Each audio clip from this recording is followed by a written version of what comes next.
dangerous night. What's up, Steelers fans?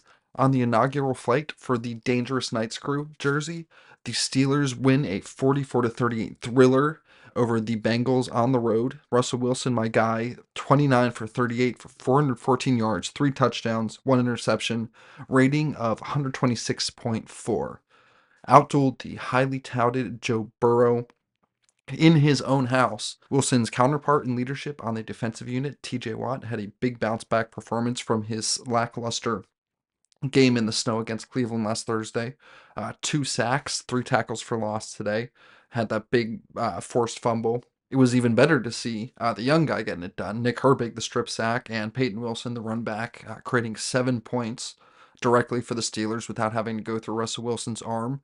And the easier you can get them, the better, especially in a day like today where they gifted the Bengals that pick 6 on a play that could have been, defensive holding, illegal hands to the face, as I believe the officiating expert they had Skyping in advised it could have been illegal hands to the face, a stiff arm on Mason McCormick on the run back of the interception, and then Russell Wilson was tackled by, it looked like a illegal block in the back that was also not called.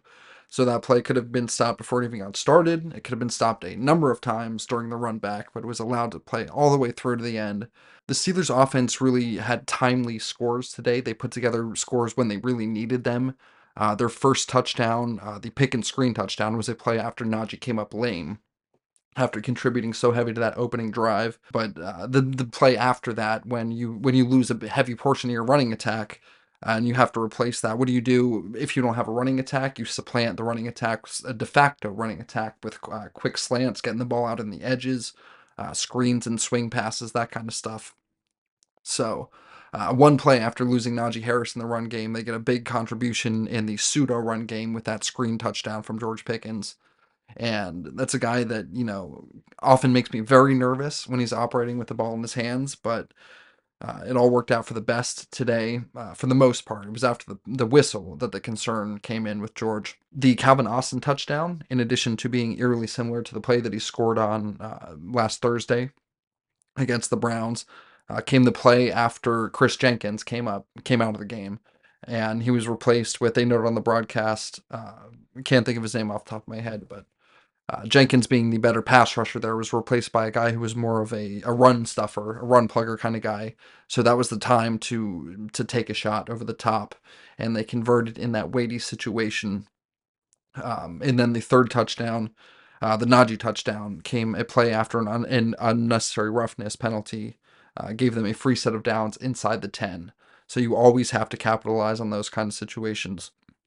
And the fact that the Steelers offense was able to turn those into 7 today instead of the 3 that they had been settling for so often of late makes you feel a lot better about this team, about Russell Wilson, about this offense, and the fact that they went head to head with Joe Burrow in a Joe Burrow kind of game today, and were still able to come out on top is, a promising sign for this team and their hopes at getting into a playoff game and potentially getting hot at the end of the year here and making a run. I had touched on Najee Harris's contributions. Jalen Warren also did some nice things, but more out of the backfield as a receiver. I feel like Arthur Smith maybe views him as a little more of a gadget kind of guy, and not as a straight inline running back the way that he views Najee Harris, of just a line him up, pound him down kind of guy. And I think some of that pessimism towards on Smith's part towards Warren might be newfound after the opportunity he gave him on 4th down against the Browns a couple days ago. So I think Warren has to work his way back into Smith's good graces, as in terms of just being a standard running back.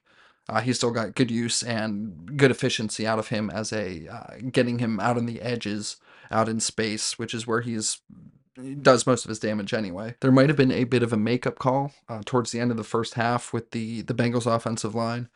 I thought it was a play that Alex Kappa was called for false start when Landon Roberts was right up in the A gap, starting to jump right across, and in fact did jump into the neutral zone, and Kappa jumped up to ward him off.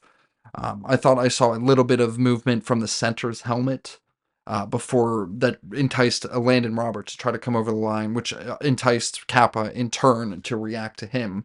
So I think Kappa was right to be upset about that being pinned on him. I don't think he was wrong. I don't think the penalty was on him. I do think the movement on the center for Cincinnati was what drew the penalty flag, and what drew the eye of the official, and what ultimately ended in an offensive penalty there. I think they just got maybe the guy's number wrong or something. But I do think that was a legitimate penalty on the center there that Zach Taylor was going crazy about. Getting into the second half, I have no idea what the heck was going on with the Steelers offense after that big moon ball to George Pickens up the right sideline. And again, his attitude flaring up. Broderick Jones had to take him aside a number of times in this game and have talkings with him. And Pickens also had FaceTime with Mike Tomlin in this game. And I'd like to minimize that moving forward. To date, people have had reluctance to have these conversations about Pickens' attitude problems because the good has outweighed the bad thus far. Today, it cost you 30 yards and almost cost you an entire second half without George Pickens. And he kind of took himself out of the game in the second half. He didn't seem nearly as effective. I think he kind of needs that edge to him, that lather that he plays with to be that transcendent guy. So when they kind of force him to mute it down, to tone it down, I think his play kind of suffers from that. But after that play, there were 2 or 3 plays that nobody seemed to know what was going on. And at first, I thought it was just Pickens who was having trouble getting his head back in the game after being, again, the subject of extracurricular focus from the officials. But Van Jefferson was also having trouble finding out what he was supposed to be doing on that play. It seemed like Michael Pruitt was the only one who was aware of his job, and what everyone else he was trying to get everyone else lined up. You saw him trying to adjust Pickens, trying to adjust Jefferson 2 plays in a row. He was Jefferson found himself at Pruitt's ire. And I think that might be because the play that we're running, Smith was kind of pulling from his bag of tricks back from Atlanta, stuff that Pruitt has familiarity with from before, stuff that he might not have necessarily ran as much with this new crew. And that's why you saw kind of universal confusion. Everyone except the guy that's the big time Arthur Smith, veteran, seemed to be the only guy who knew what was going on there. So another big defensive contributor was Cam Hayward. Big sack today, just pure dominance. Looked like a much younger man out there. Incredible strength. One arm, he's working this guy off him. He's got the stiff arm, the long arm to keep himself clean. He's in the backfield before Burrow knows what's happening. He's able to disengage, take him down cleanly. An incredible exhibition of strength from a man of his age. An incredible exhibition of strength from a man of any age, it would have been, but it's all the more impressive from a man of his age. The rumors of his demise have been greatly exaggerated. He's still the Cam Hayward of yore. He had his 8th pass breakup of the year today, his 8th batted ball at the line, and it turned into Dante Jackson's 5th interception of the year. Coming over in the trade with Deontay Johnson, I think he's also 5 interceptions, like I said, leading this team in interceptions. Minka Fitzpatrick still may be a little bit disappointing from a stat sheet perspective, but the things that he does behind the scenes to discourage targets, to discourage quarterbacks from throwing to certain areas of the field, and you saw another example of it today, keeping Jamar Chase out of the end zone on that last Bengals drive there. Chase trying to put the stiff arm there, and you saw Minka just defeats that. He doesn't try to make the tackle, because if you try to come in and just tackle through the stiff arm, you're playing into his hand. But if your first move is to get the stiff arm out of the way and then you can get into his body, Minka does it as well as anyone in the league. You saw another example from it of Peyton Wilson, and I'll put the video of it under this video here. That must be something they're teaching there here in Pittsburgh. I don't know if it's Terrell Austin thing, or if it's a thing that's trickling down from Minka, that he himself just in the locker room chatting with guys when they're sitting on their helmets between reps, around the Gatorade circle there, just kind of sharing tricks of the trade. That Bud Dupree spin move became the Alex Highsmith spin move, and the way that other guys were trying to imitate that spin move. Those defenders have not had any of the, outside of TJ Watt and his Defensive Man of the Year, they haven't had any of the accolades the personal achievements, and they've deserved so much of it. They've had elite playmakers at all levels of that defense for so many years now. Cam Hayward, Micah Fitzpatrick, T.J. Watt, Ryan Shazier in the middle for a while, Patrick Queen slotting in there. So at each, and then on the outside, Joey Porter. Not a good day to say his name, but um, the Steelers have had elite playmakers at all spots of this defense for so many years, and they haven't been able to put it all together. They haven't been able to receive complementary contributions from the offense that really culminates in that percolation that one guy, the blah, blah, blah, blah. Speaking of Joey Porter, I didn't think he deserved many of the penalties that were called on him. The pass interference against Jamar Chase in the end zone, I think there was clear hand fighting going both ways. And the next one with T. Higgins, again in the end zone. Higgins is boxing him out, but he's got his hands like grabbed to so that he can't disengage and try to like work his way out in front of him. And then Porter, the only way he can respond to that is grab him back. So again, they're grabbing each other. It's going both ways. And then the last one on that last drive of the Bengals there, it's away from the ball. The ball's already in the air when it happens. There's no reason for that flag to come out. It's one thing if the ball is thrown to the guy you're supposed to be covering and that draws their attention to the contact, but if they're thrown to somebody else and you're just in the back of the end zone and you're still grabbing him and you're still looking to see are you grabbing that guy that's not even getting the ball thrown to him, then that's just officials. They've got a narrative to enforce. There's a book out on you, Joey Porter, and that's that you grab too much. So getting towards the end of that game, there was that last drive down towards the end zone there. Najee Harris seemed to be stopped, but then after the whistle, another surge got him into the end zone. If you look at it when they showed that play the second time, you can see that the second push started before the whistle. I know you can't review forward progress being stopped. Once that's been ruled, you can't review anything, even potential fumbles. So, and in truth, I would like that, them to blow that play dead, because more often than not, what it's going to turn into is a fumble and not a touchdown, an extra push from behind and touchdown in your favor. More often than not, that's going to bite you going the other way. So I'm glad that they did blow the whistle there. It's frustrating the few times that it hurts you, but more often than it hurts you, it's going to help you. So they ended up having to settle for a field goal there. Gave the ball back to the Bengals, and they had like I said, that big play to Jamar Chase that Minka was able to keep him out of the end zone. Ended up scoring there to get it within a 6-point game. At that point, I was starting to feel nervous. I thought we had it locked up at that 17-point game at the Herbig strip sack. But they come out for the onside kick. Hayward's able to fall on it. At that point, still more than 2 minutes left. I'm feeling okay. They got no timeouts. We can run this one pretty much all the way down.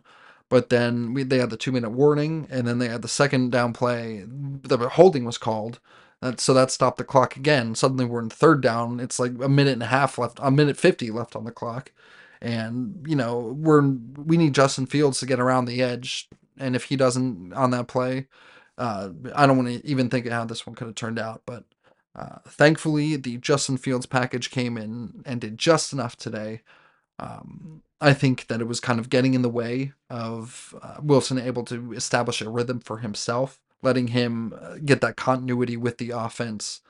They seem to be clicking almost all of the day, except that very brief sequence coming out in the second half. Fortunately, Broderick Jones, good piece of leadership. He's got some experience dealing with Pickens, I think. And he might be the Pickens whisperer, so he might be our only hope. I was scared at the end of the pick six there at the beginning of the game. It looked like Broderick Jones was hurt, laying on his back there. He was probably just out of breath or dejected by what he had just happened to his team. But if the Steelers had lost him, it would have been truly a grim situation for their offensive line. Already having lost Furtado and I guess it would be Spencer Anderson time again. I don't know why I just did that accent. Good team win for the Steelers today. 40 points scored. That's something that we don't see often. And again, like I said earlier, the fact that you were able to beat the Bengals in a Bengals style game uh, and needing all of the contributions you got from the defense, multiple sacks from TJ, big contributions from Cam Hayward, the sack, the pass breakup that turned into the interception, doing all the things that encompass a normal Steelers game, and also with your offense, getting the offensive contribution from Russell Wilson that you need to go up against a Joe Burrow or dare I say, a Mahomes type or a Jalen Hurts type. I only mention those names because they happen to be on the schedule going forward. So let's hope that they can build around this performance from Wilson today. Now that I got the jersey going, we got all the good karma rolling. And speaking of good karma, on the Pat Freiermuth touchdown, 2 plays before that, a big contribution from Ben Skoranek in the passing game on a slant route. Wilson was able to dart that in there. So another nail in the coffin for these. The Steelers don't use the middle of the field, people. Another touchdown in the middle of the field to Calvin Austin. Another dart to Ben Skoranek. Wilson is devouring those rumors.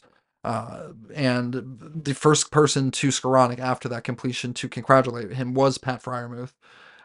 Couldn't you, big old smile on his face, couldn't be happier to see a guy, called up in the, not just called up, just back from his injury, and mostly a special teams guy for the majority of his career, called into a position that he's not usually asked to do because of the Calvin Austin injury, is what I meant to say.